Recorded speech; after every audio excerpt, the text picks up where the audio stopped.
बारिश की हल्की फुहारें बाहर की खिड़की से टकरा रही थीं। कमरे में सन्नाटा पसरा था, पर वह सन्नाटा शांति का नहीं था।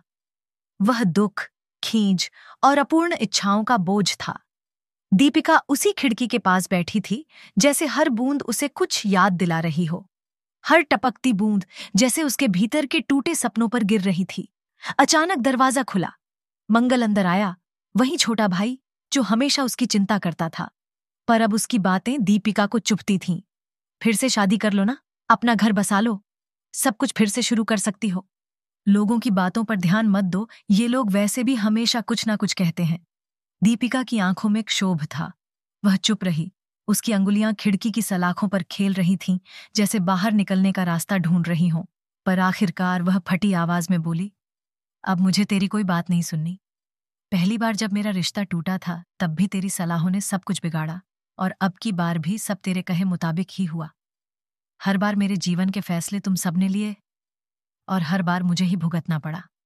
माँ शारदा देवी अंदर से आकर बोली, बेटा, जो होना था वो हो गया, अब क्या किसी के पीछे रोएं।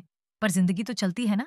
लड़कियां जब वापस मायके आती हैं तो समाज उन्हें ऐसे देखता है जैसे वो कोई बोझ हों, और इस उम्र में हर माँ बाप चाहते हैं कि उनकी बेटियां अपने घर में खुश रहें। क्या गलत है इसमें? दीपिका ने सिर झुका लिया, लेकिन उसकी आंखों में हिम्मत का दिया जल चुका था। माँ, वह धीरे से बोली, मुझे अब और नहीं सहना। क्या सिर्फ इसलिए फिर से शादी करूं कि लोग उंगली ना उठाएं, ताकि तलाक का कलंक मिट जाए? मंगल आगे आया, बोला, तो तू चाहती है लोग तुझे तलाकशुदा कहें? समाज में तेरा क्या नाम रह जाएगा? देख, मैं ये सब तेरी भलाई के लिए कह रहा हूं। दीपिका ने आंखें उठाईं। अब वो डरती नहीं थी। मंगल, क्या भलाई है ऐसी जिसमें मेरी मर्जी ही ना हो? क्या तुम लोग चाहते हो कि मैं सिर्फ इसलिए दोबारा शादी करूं ताकि तुम्हारा सिर ऊंचा रह सके? क्या मेरी खुशी कोई मायने नहीं रखती? तभी अंदर से लिपिका, छोटी बहन, आवाज देती हुई आई। वह बहुत परेशान थी।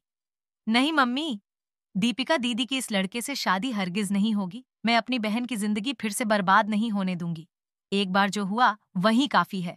शारदा देवी फफक पड़ी। वह जमीन पर बैठ गईं, अपना सिर पकड़ा और रोने लगी।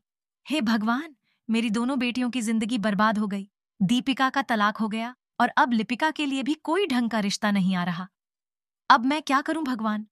दीपिका मम्मी के पास आई। माँ, ऐसा मत कहिए, प्लीज माँ, मत रोइए। शारदा देवी ने उसका चेहरा पकड़ते हुए कहा, कैसे न रोऊं बेटा? इस समाज में तलाक एक दाग है। कौन माँ चाहती है कि उसकी बेटी ताने सुने, उसे बेचारी समझा जाए? कौन माँ देख सकती है कि उसकी दोनों बेटियां अधूरी रह जाएं? मैं तो अब जी ही नहीं सकती। मेरी तो किस्मत ही फूट गई। लिपिका भी पास बैठ गई। माँ, किस्मत नहीं फूटी, समाज की सोच गंदी है। अगर कोई रिश्ता टिकता नहीं तो गलती सिर्फ औरत की क्यों मानी जाती है? मंगल ने बहन की ओर देखा। तू तो जैसे बहुत समझदार बन गई है ना। और दीदी की तो गलती थी ही। वो अपने पति को समय नहीं देती थी, न घर ढंग से संभाल पाई, और ऊपर से जिद्दी भी। अब भुगत रही है। दीपिका अब सख्त हो चुकी थी। मंगल, बस कर। मुझे दोषी ठहराना बहुत आसान है, पर कभी सोचा है कि वो रिश्ता क्यों नहीं चल पाया? क्या सिर्फ औरत ही जिम्मेदार होती है किसी शादी के टूटने की? क्या पति की कोई जिम्मेदारी नहीं थी? शारदा देवी ने गहरी सांस ली। बेटा, हम तो बस इतना चाहते हैं कि तू खुश रहो। हमें डर है, अब उम्र भी हो गई है। पता नहीं कब भगवान बुला ले। बस जीते जी तुम्हें बसते हुए देख ले। दीपिका ने माँ का हाथ थामा। माँ, मैं समझती हूँ तुम्हारा डर, लेकिन क्या सिर्फ शादी से जिंदगी संवरती है? क्या एक और गलत शादी करके मैं तुम्हें सुकून दे सकती हूँ, या खुद को और बर्बाद कर लूं? शारदा ने कुछ नहीं कहा। उनकी आंखें उस बेटी को देख रही थीं जिसे उन्होंने हमेशा नाजुक समझा था, पर आज वही सबसे मजबूत दिख रही थी। मंगल फिर बोला, दीदी, तुम्हारे माथे से तलाक का कलंक हट जाए, लोग ताना न मारे, बस इसलिए कह रहा हूं। तुम समझती क्यों नहीं? दीपिका अब उठ खड़ी हुई। कलंक मेरे माथे पर नहीं, समाज की सोच पर है। मेरी गलती ये थी कि मैंने खुद से पहले सबकी सुनी। अब नहीं, अब मैं वही करूंगी जो मेरे दिल को सही लगे। शादी करूंगी तो खुद के लिए, ना कि किसी डर से। लिपिका की आंखों में चमक थी। दीदी, मैं हमेशा तुम्हारे साथ हूं। तू जैसी है वैसे ही सबसे खूबसूरत है। शादी करनी है तो खुशी से, मजबूरी में नहीं। शारदा देवी अब कुछ नहीं बोली, पर उनके चेहरे पर एक धीमी स्वीकृति थी। दीपिका ने फिर कहा, मैं टूटी नहीं हूं मां, सिर्फ बदली हूं, और ये बदलाव मुझे कमजोर नहीं, मजबूत बनाता है। वो खिड़की के पास वापस गई।